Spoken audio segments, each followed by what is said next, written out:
Hi Mark, I am Kiwi. My number is 31. I am freshman. Today the title is What Reality Are You Creating for Yourself?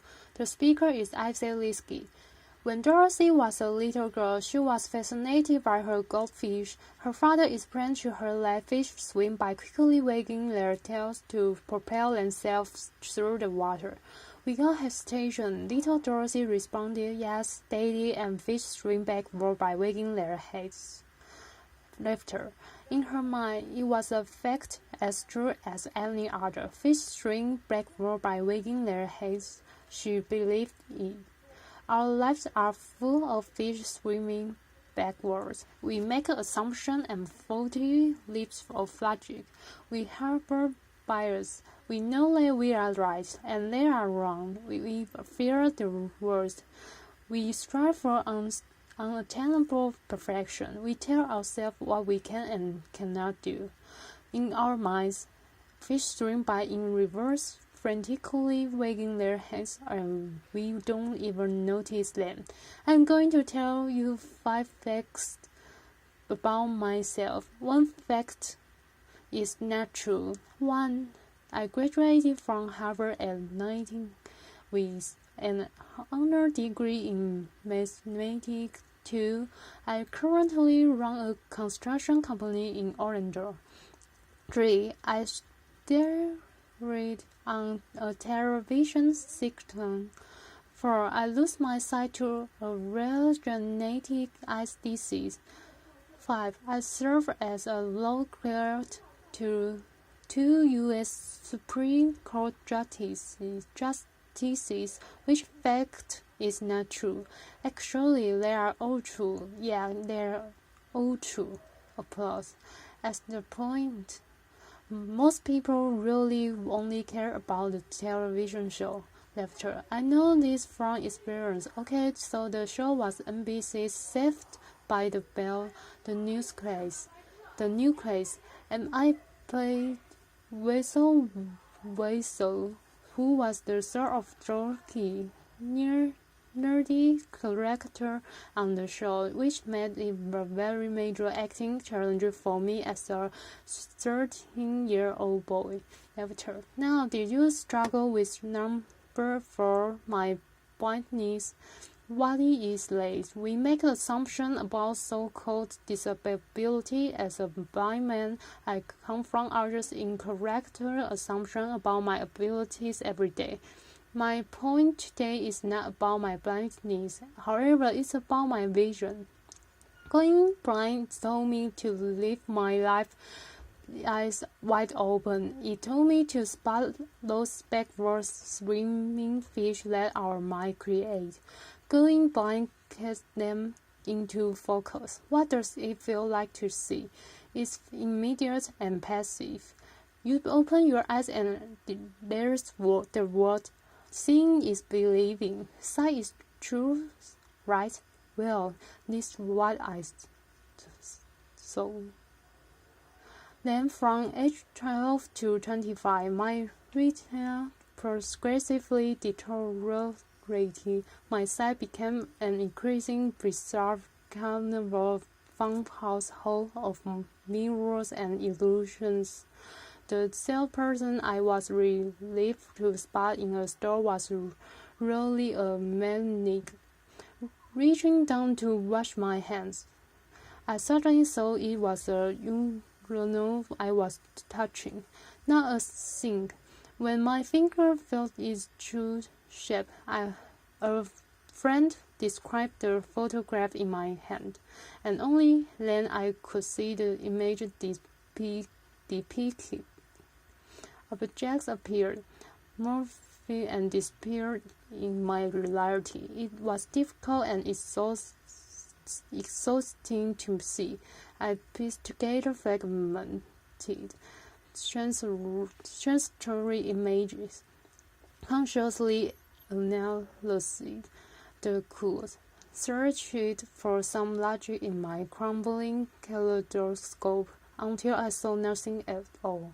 I learned that what we see is not universal truth. It's not objective reality. What we see is a unique, personal virtual reality that is masterfully constructed by our brain. Let me explain with a bit of major nuance. Your visual cortex takes up about 30% of your brain. That's compared to approximately 8% for touch and 2 to 3% for hearing.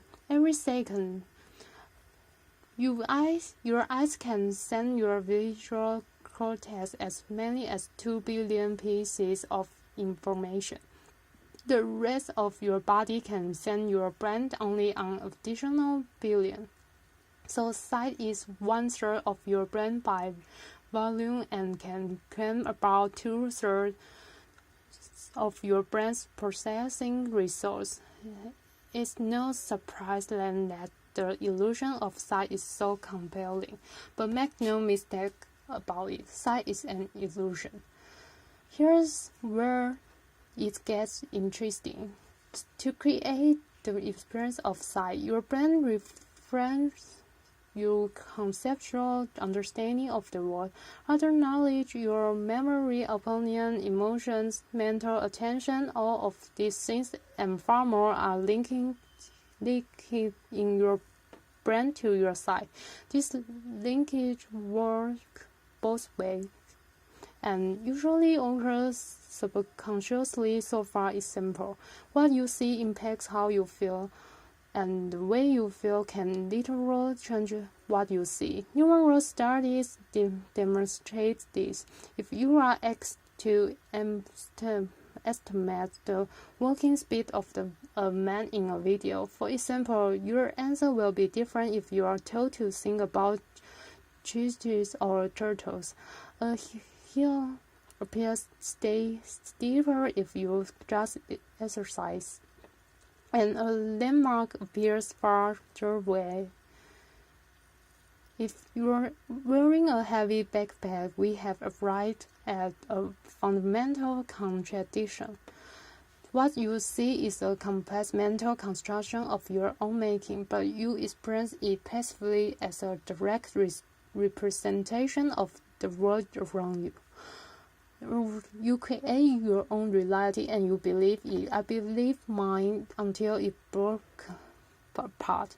The deterioration of my eyes shattered the illusion.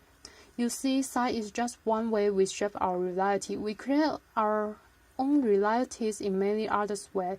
Let's take fear as just one example. Your fears destroy your reality. Under the warped logic of fear, anything is better than the uncertain. Fear fills the void at all costs, passing off what you dread for what you know, offering up the worst in place of the ambiguous, substituting assumption for reason.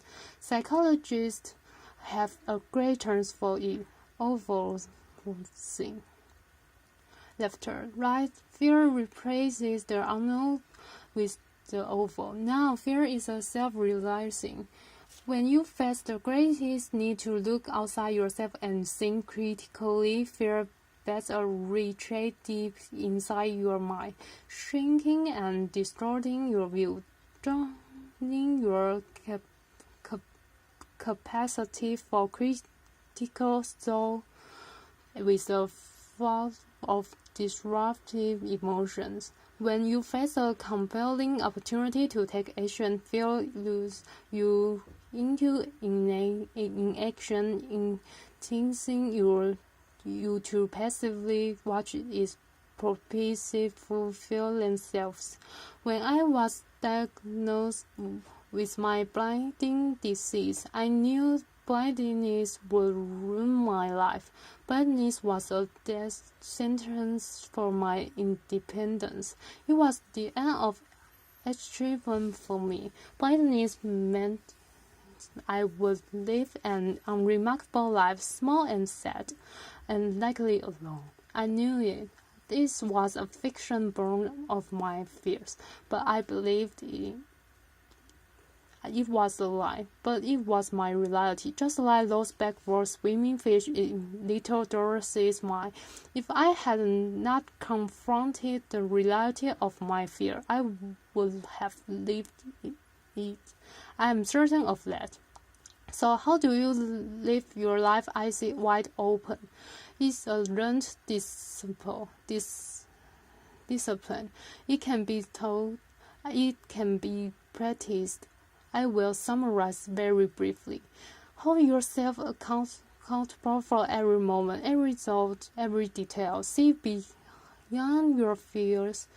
Recognize your assumption, harmonies of your internal stress. Silence your internal critics. Correct your misconceptions about luck and about success. Accept your stress and your weakness and understand the difference. Open your heart to your bountiful blessings. Your fears, your critics, your heroes, your villains, they are your excuse. Rationalizations, so-called justifications, your surroundings, they are fiction you perceive as reality. Choose to see through them. Choose to let them go. You are the creator of your reality. With the empowerment comes complete responsibility. I chose to step out of fear's tunnel into terrain uncharted and undefined. I chose to build there a blessed life, far from alone. I share my beautiful life with Dorothy, my beautiful wife, with our triplet, whom we call the Lidskys, and with the latest addition to the family, sweet baby Clementina. What do you fear? What lies do you tell yourself? How do you embrace your truth and write your own fictions? What reality are you creating for yourself? In your career and personal life, in your relationships, and in your heart and soul, your backward swimming fish do you great harm. They exact a toll in missed opportunities and unrealized potential, and they engender insecurity and distrust where you seek fulfillment and connection. I urge you to search them out. Helen Keller said that the only thing worse than being blind is having sight but no vision. For me, going blind was a profound blessing because blindness gave me vision. I hope you can see what I see. Thank you. Pause. I said, before you leave the stage, just a question. This is an audience of entrepreneurs, of doors, of innovators. You are a CEO of a company down in Florida, and many are probably wondering how it is to be a blind CEO. What kind of specific challenges do you have, and how do you overcome them? Well, the biggest challenge become a blessing. I don't give visual feedback from people. Laughter. What's that noise there? Yeah, so for example, in my leadership team meetings, I don't see facial expression or gestures. I've learned to solicit a lot more verbal feedback. I basically force people to tell me what they think, and in this respect, it's become, like I said, a really blessing for me personally and for my company because we communicate at a far deeper level. We avoid ambiguities, and most importantly, my team knows that what they think truly matters. I say, thanks for coming to TED. Thank you, Bruno. Applause.